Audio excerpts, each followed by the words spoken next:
Hello guys, back to my channel. তোমরা কেমন আছো? আশা করি সকালে ভালো আছো। তো গাইস, আজকের দিনটা আমাদের জন্য খুবই স্পেশাল, খুবই আনন্দের দিন। কারণ আজকের দিনে আমরা দুজন একসঙ্গে হয়েছিলাম।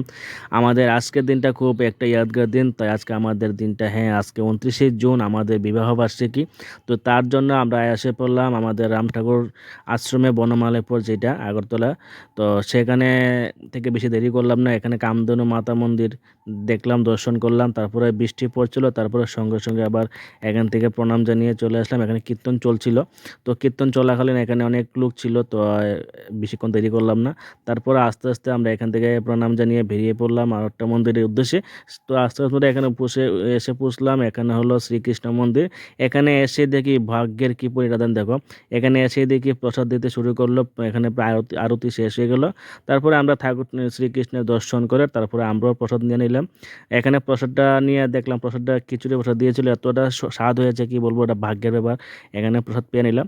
এখান থেকে প্রসাদ পেয়ে তারপরে আমরা চলে গেলাম আবার সেই লোকনাথ আশ্রম। তো সেই লোকনাথ আশ্রমে আসার পরে দেখি এখনও প্রসাদ দিচ্ছে, এখনও আরতি প্রায় শেষ। কারণ অ্যাকচুয়ালি বৃষ্টির জন্য একটু দেরি দেরি এগুলো আসতে বেরোতে, সারাদিন ধরে বৃষ্টি। তো কি আর করা যাবে, যা কিছু করার নেই, ভগবানের আগে তো আমাদের কিছু হাত নেই। তারপরে আসলাম লোকনাথ আশ্রমে। লোকনাথ মন্দিরে দেখে খুব ভালো লাগলো, সাজানোটা খুব সুন্দর লাগে। প্রায় সময় আসি এখানে মাঝে মধ্যে, সবসময় যাওয়া সম্ভব হয় না। তো তোমাদের কীরকম লাগে লোকনাথ মন্দিরে? অবশ্যই তোমরা যাও, অনেকে চিনো। তো কে কে চিনো এই জায়গাটা অবশ্যই কমেন্টে জানিও। আর হ্যাঁ, তো এখানে লোকনাথ মন্দির দেখার পরে চলে আসলাম জগন্নাথ বাড়িতে। কারণ ওর অনেক ইচ্ছা ছিল যে অনেকবার ঠাকুর বাড়ি ঘুরবো, কিন্তু বৃষ্টি পড়ছিল, তার জন্য সেরকম কোনো ঠাকুর বাড়িতে বেশি যাওয়া হয় না এবং বেশিক্ষণ থাকাও হয়নি। তারপরে এখন দেখতে পাচ্ছ জগন্নাথ মন্দিরে যে রথটা এখনো প্রায় কাজ চলছে, সাজগোজ চলছে। আর কিছুদিন পরে তো এখানে রথ। তো সেই রথের তো খুব আনন্দ হয়, সবাই আনন্দ করে, হাজার হাজার লাখ লাখ লোক থাকে রাস্তায়। তারপরে দেখো এখানে যে জগন্নাথ যে থাকে মন্দিরটা, সেই মন্দির তোমাদের দর্শন করে দিলাম, তো অবশ্যই প্রণাম করে নেবে সবাই। আর একটা কথা তোমাদেরকে সবাইকে বলে রাখি, জগন্নাথ মন্দিরে তোমরা কে কে কোন কোন সময় আসো তো অবশ্যই কমেন্টে জানাও।